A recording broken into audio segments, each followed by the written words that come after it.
Welcome to The Pastor Who Hated Church. Follow Elvis Jung on his journey of redemption.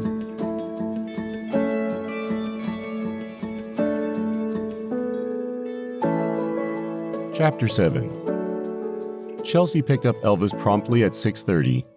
She was dressed up for the occasion. Elvis couldn't help but notice how pretty she looked. Still, the voice of Harvey echoed in his head. "You look amazing," said Elvis. "You don't look bad yourself. So where are you taking me?" Chelsea gave Elvis a mysterious look. "I think I'll keep you in suspense." "I'm all a Twitter." After a couple of minutes, Chelsea pulled up to a nondescript restaurant. There was a small, painted sign above the door that read, "Emphasis." "What is this place?" "It's a restaurant a friend of mine opened up. They do a lot of comfort food. I hope you don't mind," said Chelsea. "Sounds good. I'll try just about anything," said Elvis. "I know you had a rough time. I thought comfort food might help," said Chelsea as she patted him on the shoulder. Something about her touch felt warm. "I know, and it keeps getting better and better." "What happened?" she asked. Elvis hesitated. He wasn't sure he should tell her before he told Archibald. "You can tell me, it's okay. I can keep a secret. Anything you tell me goes no further," said Chelsea. Elvis hesitated again. The waiter approached and Elvis waited until he left. "I met with Max Planck today. Archibald wants the church to do Handel's Messiah for Christmas. Max doesn't. In fact, he's so upset he quit. It's stupid." Chelsea's expression changed from warmth to grave concern. "He quit? You just let him quit? I can't believe this." "What? We'll just get another choir director." "You don't understand. Max is a legend in this city. He's the best. Max has been leading our choir forever. Other churches have gone after him before. If you've let him go this afternoon, for all we know he could be at another church by tonight. What did Archibald say when you told him?" "I didn't. I'll tell him tomorrow. It's not that big of a deal. Actually, I kind of feel sorry for Max. From what I hear, he's this musical genius, and he's stuck following the marching orders of someone who knows nothing about music," said Elvis. "Who, you?" "No, Archibald. If I had my way, I would have let him do something else. It's a Christmas cantata. It's not like it's the end of the world if we do something different." Chelsea folded her arms and shook her head. "I disagree." "You think it's the end of the world?" "Not that. I think it's a big deal if we do something different. We're talking about the best choral Christmas music ever. This is evergreen. We have high standards. The highest. Then what if we bring in someone from somewhere else? Max may be great, but he's not the only great director in the world. Do you know someone else?" "Well, no." "Exactly," said Chelsea. In that moment, Elvis thought he heard the condescending tone of her Uncle Harland. The two ate in a deafening silence for what seemed like an hour. Elvis wondered if he would ever figure out this church. "You guys have crazy ways of doing things," said Elvis. "What makes you say that? Because we want to be the best church in the city? What's wrong with that?" "It depends on what you mean by the best." "I don't understand. If you're talking about the best productions, then you need guys like Max," said Chelsea. "Isn't a church supposed to do something more? Like serve people and share Christ?" "Of course, and we choose to do it through the best programs. Somebody needs to do them. Why not us?" "I suppose. But what if the means becomes an end in itself?" "I don't follow." "What if the productions and the programs become the main thing? I think it's easy for a church as well established as Evergreen to spin its wheels. It may be doing good things, but only for the sake of itself.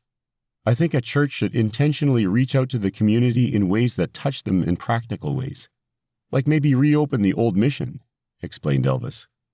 "Wow, way to rip my church," said Chelsea as she slammed her fork on the table. "I'm sorry, I didn't mean it that way. I just think we could spend so much time worrying about the things like the Christmas cantata that we forget about the people we're supposed to reach. And I suppose you have a plan to do that?" "I'm getting an idea of what to do. Maybe when I'm pastoring my own church, I'll have a chance to figure it out," said Elvis. His mind drifted off. Chelsea perked up. "You plan to pastor your own church?" "I don't want to be stuck as an associate my whole life," said Elvis. "You could build your own big church like Evergreen," she said enthusiastically. "Nah, I don't think a big church is for me.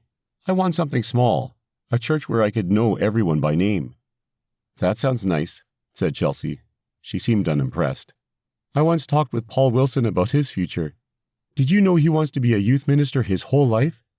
Talk about no ambition, said Chelsea, rolling her eyes. Elvis hesitated. He thought carefully about his next words. He wondered if Harvey was right. I wouldn't say that. Did you know he wrote the curriculum that I brought to the education meeting the other night? From what I read, it was pretty impressive. I'm not sure about the youth ministry part, but he certainly seems to be pursuing other interests. If we wind up using his curriculum, who knows? Other churches in the city may pick it up. Then it's a small jump to the rest of the denomination countrywide. He could end up being well known as a church education guru. Chelsea's eyes lit up. Really? I didn't know that.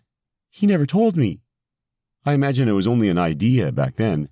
These things take time to develop. Paul's a pretty bright guy. He's the type that could really go places, said Elvis. He wiped his mouth with his napkin. Do I have any food on my face? Chelsea's thoughts led her somewhere else for a few seconds. She snapped back to Elvis. Oh, no, you're good. After dinner, Chelsea drove up to Elvis's home. They both looked at the door before Elvis looked back to Chelsea. I had a great time. Thanks for the surprise, said Elvis.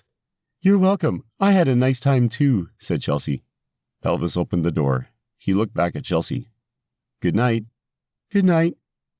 Elvis watched as Chelsea drove away. He looked at the sky. The stars were out and the moon was almost full. He turned to go inside, but stopped and shook his head. He forgot the Sunday school statistics for the month. He had energy to burn, so he grabbed his helmet and rode his bike to church. The bright, warm night was a welcome way to expend his frustrations. Elvis came around the bend into the church parking lot. As expected, everything was dark. As he coasted toward the administration building, he noticed 2 cars parked at the back of the parking lot. As he got closer, he recognized Archibald's car. The other car looked like it belonged to Harlan Finnegan. Elvis froze. All he could think was that they were planning some new scheme. He turned off his flashing bicycle lights and snuck over to the administration building. A soft glow emanated from Archibald's office. It was the only glow coming from the entire campus. Elvis decided to peek in the window of Archibald's office. Carefully, he laid his bike down so it wouldn't fall and alert anyone inside. He crept silently to the window and peered inside. He gasped at what he saw. Archibald was with Martha Finnegan. They were engaged in the throes of passion. Elvis slunk down to the ground. His mind raced. How long had this been going on? Who else knew?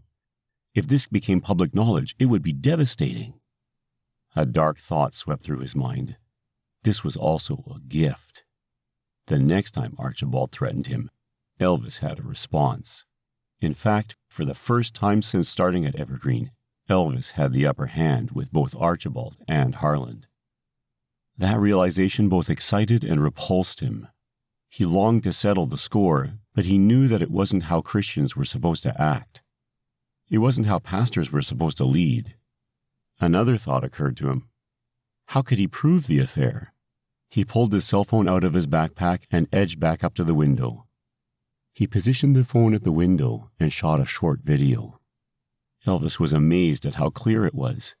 He couldn't help but smile when he thought what Archibald would do when he saw himself on video in such an undignified position. Elvis heard voices. He slunk down and crawled to his bike. In utter darkness, he pedaled around the building and raced for home. Once safely inside his house, he watched the video. He captured 3 still photos which showed their faces. All 3 were incriminating. Tomorrow was going to be a new day. Before going to bed, Elvis updated his resume. Thank you for listening to The Pastor Who Hated Church, written by Timothy G.A. Cooper, narrated by Greg Cooper. Tune in next week to hear the next chapter in Elvis Jung's Tale of Redemption.